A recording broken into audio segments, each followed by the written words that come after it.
Radhe Radhe everyone. Kartik Purnima के अगले दिन यानी कि पड़वा के दिन चिड़ा चिड़ी की कहानी कही जाती है। फ्रेंड्स, यदि आप किराए के मकान में रहते हैं, आपका खुद का मकान नहीं है और आप चाहते हैं कि आपके सपनों का घर जल्दी ही बने, तो आपको ये कहानी ज़रूर सुननी चाहिए। ऐसा माना जाता है कि कार्तिक पूर्णिमा के बाद पड़ने वाली पड़वा के दिन यदि इस कहानी को हम कहते सुनते हैं और इस तरीके से पूजा करते हैं तो हमारे सपनों का घर बहुत ही जल्दी बन जाता है। घर कैसा भी हो, छोटा हो या बड़ा हो, अपना घर अपना ही होता है और हर कोई चाहता है कि उसका खुद का छोटा सा घरौंदा जरूर हो। तो फ्रेंड्स, यदि आप अपना खुद का मकान चाहते हैं तो आप कार्तिक पूर्णिमा के बाद पड़ने वाली पड़वा या एकम तिथि को आप इस पूजा को जरूर करें। पूजा आप सुबह शाम किसी भी समय कर सकते हैं, जब भी आपको सुविधा हो, और इसमें व्रत रखना कंपलसरी नहीं होता है। शुद्ध सात्विक रहते हुए आप इस पूजन को कर सकते हैं। तो पड़वा के दिन जहाँ पर भी आप इस पूजन को करें वहाँ पर अच्छे से साफ सफाई कर ले। और हमें एक घर बनाना होता है। ये घर आप आटे से, चावल से, गेहूँ या फिर खील से भी आप बना सकते हैं। तो जैसा भी आपको घर चाहिए, बड़ा छोटा, वैसा आप घर बनाएं। आप चाहे तो 2 कमरे बनाएं, 4 कमरे बनाएं, इस तरीके से अपनी पसंद से आप अपना घर बना सकते हैं। तो ये जो घर है हमें, आप चाहे तो देखिए किचन में भी बना सकते हैं, अपने आंगन में बना सकते हैं, बालकनी में, या फिर पूजा स्थल के सामने भी आप इस घर को बना सकते हैं।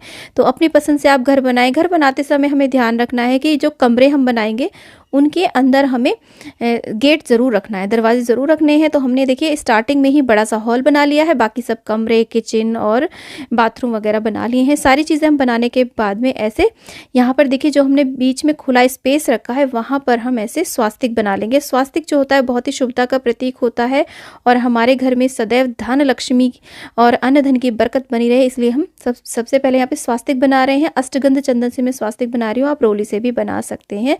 तो देखिए घर में जो स्टार्टिंग में हमने थोड़ा खुला स्पेस रखा है ना, तो वहाँ पर मैं स्वास्तिक बना रही हूँ। तो ऐसे आप भी बनाएं, इससे घर में पॉजिटिविटी आती है। तो स्वास्तिक हमें संपूर्ण बनाना है, कभी भी अधूरा नहीं बनाना है।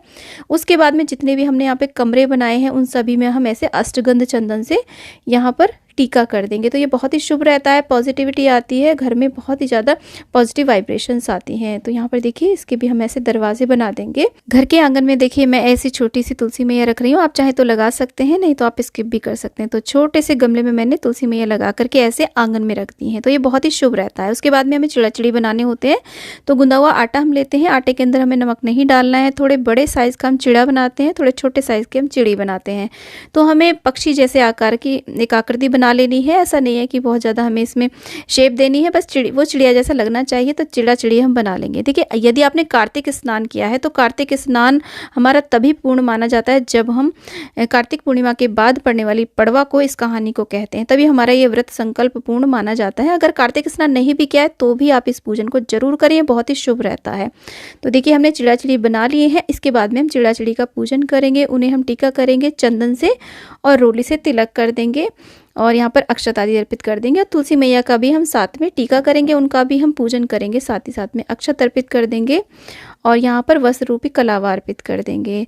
तो इस तरीके से हमने तुलसी मैया को भी वस्त्र रूपी कलावा अर्पित कर दिया है और चिड़ा चिड़ी को हम फूल अर्पित कर देंगे। और जितने भी कमरे हैं ना उनको सुगंधित करने के लिए हम सभी में फूल रख देते हैं। इससे हमारे घर में बहुत ज़्यादा पॉजिटिविटी आती है और घर में धन लक्ष्मी का सदैव ही वास रहता है। तो देखिए तुलसी मैया को भी हम फूल अर्पित कर देंगे और आप चाहें तो छोटी छोटी रंगोलियाँ भी यहाँ पे बना सकते हैं और मेन गेट को भी हम ऐसे फूलों से सजा देंगे। तो घर को हम इस तरीके से बहुत सुंदर सा सजा लेंगे। उसके बाद में 5 दिए आप बनाएं। दिए आप लंबी बाती के, गोल बाती के, जैसे चाहे बना सकते हैं, देसी घी के या तिल के जैसे भी हो वैसे आप बना लें। और चारों कोनों में हम 4 दिए रखते हैं। आप दिए से ज़्यादा भी बना सकते हैं, जितना भी ज़्यादा अपने घर को प्रकाशमान करना चाहें। तो एक दिया हम मेन गेट पर रखेंगे, जिसके जो बाती का जो मुख है वो हमें अंदर की ओर रखना है, क्योंकि देखिए जो भी हमारा द्वार लक्ष्मी होती है उस पर जब जो भी हम दिया रखते हैं तो उस दिए को हम घर की ओर मुख करके रखते हैं ऐसे। उसके बाद में हम देखिए यहाँ पर दिए सारे हम प्रज्वलित कर देते हैं। तो सारे दिए हमने यहाँ पे जला लिए हैं। तो इसके बाद में हम यहाँ पर सभी दीपकों का पूजन कर देंगे। तो देखिए यदि आपका खुद का घर है भी तो भी हमें अपने घर में अन्न धन की बरकत के लिए इस पूजन को जरूर करना चाहिए, इस कहानी को जरूर सुनना चाहिए। सभी को हम टीका करने के बाद में अक्षत अर्पित कर देंगे, थोड़े से फूल अर्पित कर देंगे, सभी दियों का हम पूजन कर देंगे। आप यहाँ पर मोमबत्ती भी जला सकते हैं। उसके बाद में हम खील का भोग प्रसाद लगाएंगे। आप लड्डू का या जो भी मिठाई हो उसका भी आप भोग लगा सकते हैं। और जो खील है, थोड़ी थोड़ी खील हम प्रत्येक कमरे में रख, तो जो घर हमने बनाया उसके कमरों को हमें खाली नहीं रखना है, सब में हमें खील डालनी है ताकि हमारे घर में अन्न धन के भंडारे सदैव भरे रहें। और हम चिड़ा चिड़ी को भी चुग्गा डाल देते हैं, यानी कि दाना डाल देते हैं, और ऐसे बाकी भोग को हम साइड में रख देते हैं। उसके बाद में खिचड़ी का भोग भी यहाँ पे लगाया जाता है। आप चाहे तो खिचड़ी बना करके भोग लगा सकते हैं, और खिचड़ी का दान निकाला जाता है। तो यहाँ पे देखिए मूंग की दाल की खिचड़ी निकाली जाती है। चावल और मूंग की दाल को एक कटोरी, जितनी भी सामर्थ्य उतनी खिचड़ी आप निकालें, उसके ऊपर कुछ ना कुछ दक्षिणा आप जरूर रखें और उसे आप ऐसे पूजा में रख दें। तो कार्तिक पूर्णिमा के बाद जो पड़वा आती है ना, उस दिन हमें खिचड़ी जरूर बनानी चाहिए।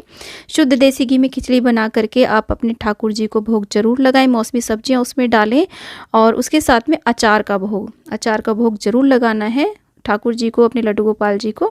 और यहाँ पर देखिए ऐसे भोग प्रसाद अर्पित करने के बाद में एक जल का लोटा भर के रखें, और हाथ में कुछ फूल लेकर के, या फिर आप खील भी ले सकते हैं, चावल ले सकते हैं। हमें चिड़ा चिड़ी की कहानी सुननी चाहिए। तो आगे मैं आपको कहानी सुनाने वाली हूँ। तो कहानी सुनते समय आपको हुंकारे जरूर भरने चाहिए। तो कहानी इस प्रकार से है। एक समय की बात है, 4 चिड़ियाएं एक पेड़ पर रहती थीं और एक दूसरे की पक्की सहेली थीं। कार्तिक शुरू होने से पहले एक चिड़िया ने 2 महिलाओं को बातें करते सुना। वो महिलाएं कार्तिक मास के व्रत, फल, नियम और स्नान की चर्चा कर रही थीं। चिड़िया को सुनकर बहुत अच्छा लगा।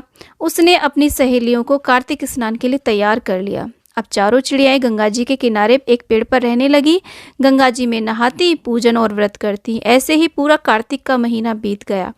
कार्तिक पूर्णिमा के अगले दिन यानी कि पड़वा के दिन उन्होंने खिचड़ी बनाने के लिए चावल, दाल और घी इकट्ठा किया और खिचड़ी बनाई, और फिर सब नहाने चली गई। पहले एक चिड़िया नहाकर आई, उसे बहुत तेज भूख लग रही थी। उसने खिचड़ी की भाप खा ली और सो गई। फिर दूसरी चिड़िया आई, उसे भी नहाने के बाद जोरों की भूख लगने लगी। उसने खिचड़ी का पानी पिया और सो गई। अब तीसरी चिड़िया आई, उसे भी अब बहुत तेजों की भूख लग रही थी। उसने खिचड़ी खा ली और वो भी सो गई। अब जब चौथी चिड़िया आई तो उसने देखा कि तीनों चिड़ियाएं सो रही हैं। उसे लगा कि ये तो खिचड़ी खाकर सो गई। उसने खिचड़ी की खुरचन खाई और वो भी सो गई। उसी शाम को एक जोर का तूफान आया, चारों चिड़ियाएं मर गईं। और अगले जन्म में जिस चिड़िया ने भाप खाई थी वो राजा के घर राजकुमारी बनी। जिस चिड़िया ने खिचड़ी का पानी पिया था वो कुम्हार के घर पैदा हुई। जिस चिड़िया ने खिचड़ी खाई थी उसने ब्राह्मण के घर में जन्म लिया। जिस चिड़िया ने खिचड़ी की खुरचन खाई थी वो राजा के घर में हथनी बनी। कुम्हार की लड़की राजा के घर में दासी बन गई। ब्राह्मण की लड़की राजकुमारी की सहेली बन गई। राजकुमारी को अपने पिछले जन्म की सारी बातें याद थी। राजकुमारी का विवाह हुआ। जब वो विदा होने लगी तो राजा से बोली कि पिताजी, मैं अपनी सहेली दासी और हथनी को साथ लेकर के जाऊंगी। पिताजी बोले, बेटी तूने ये क्या मांगा? तू हीरे, मोती, गहने गांठे जो चाहे सो मांग ले, तूने ये क्या मांगा? बोली, ना पिताजी, मुझे तो यही दे दो। राजा बोला, ठीक है। राजा ने सैनिकों को आदेश दिया कि जाओ हथनी को ले आओ। वहां पर सैनिक पहुंचे तो हथनी उठ ही नहीं रही थी। तब राजकुमारी ने हथनी के कान में जाकर के अपने पिछले जन्म की सारी बातें कही। इतना सुनते ही हथनी उठ खड़ी हुई। तब राजा को बड़ा आश्चर्य हुआ कि ये तो मेरी बेटी नहीं हो सकती, ये तो जानवरों से बातें करती है, ये तो कोई बहरूपिया है। तब उसने क्रोध में आकर के अपनी तलवार निकाली और कहा कि बता तू कौन है, नहीं तो मैं तेरी गर्दन काट दूंगा। तब राजकुमारी ने कहा, पिताजी मैं आपकी पुत्री ही हूँ। तब उसने अपने पिछले जन्म की सारी बातें बता दी।